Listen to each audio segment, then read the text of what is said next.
Well, it looks like Mr. Kulinski is at it again. He's at it again, guys. He's on Twitter sparring with another progressive, this time Cenk Uygur. And yeah, Kyle's dead wrong again, like normal. And let's look at the tweets here, and then we'll go through why he's dead wrong about Joe Biden and Trump and picking, someone to vote for. Let's go. This is the first one here. So Cenk says, Joe Biden has 1,000 problems. I'll fight like hell to move him toward progressive positions.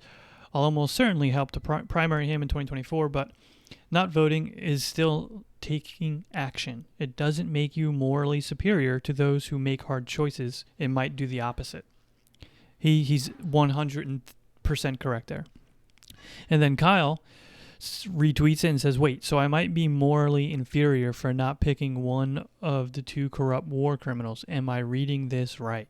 Yes, Kyle, you are reading it right. And then Cenk says, yes, you are reading that right.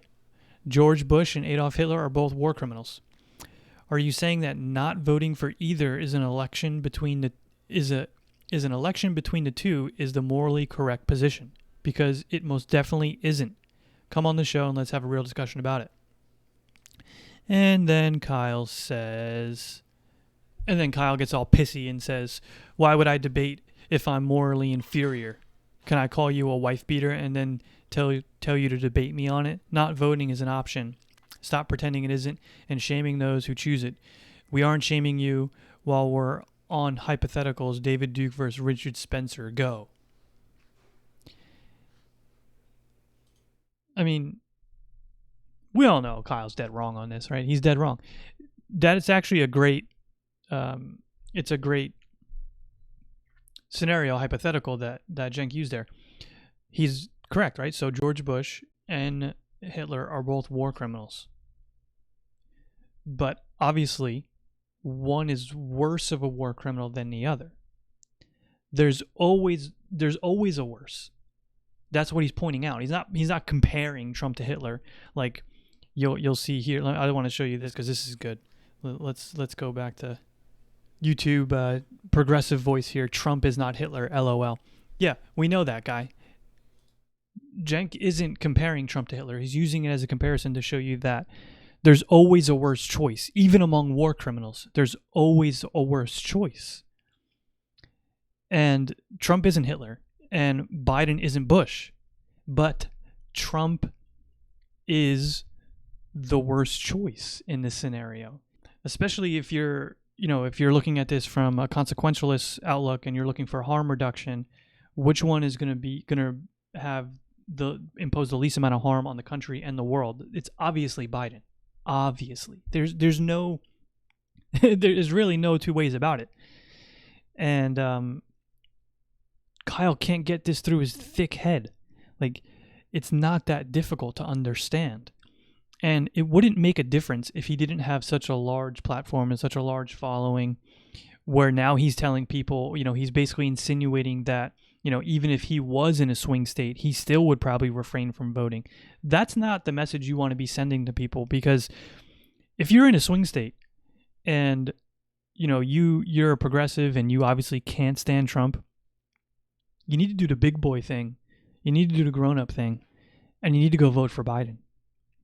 Because the climate's at stake, the Constitution is at stake, corruption and nepotism to levels we've never seen before is at stake, the Supreme Court is at stake, decency is at stake, our sanity is at stake.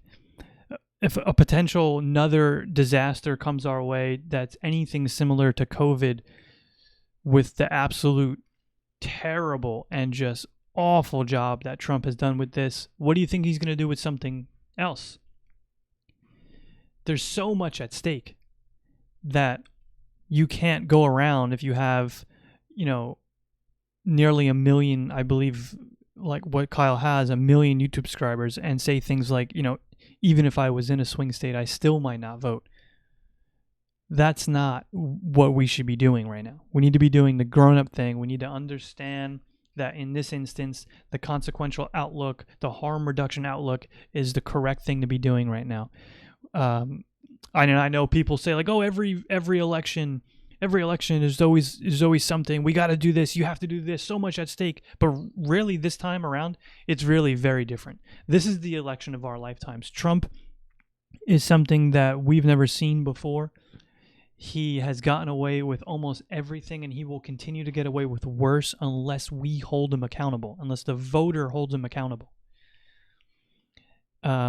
He's threatening states to withhold. He's trying to extort states in the country that he's president of. He's firing inspector generals who are looking into his administration for wrongdoing. He doesn't have to pardon people like Michael Flynn because he appoints a crony like William Barr and he just drops the case. This is insane level of corruption to where who knows how much of the country we get back if we give Trump another 4 years.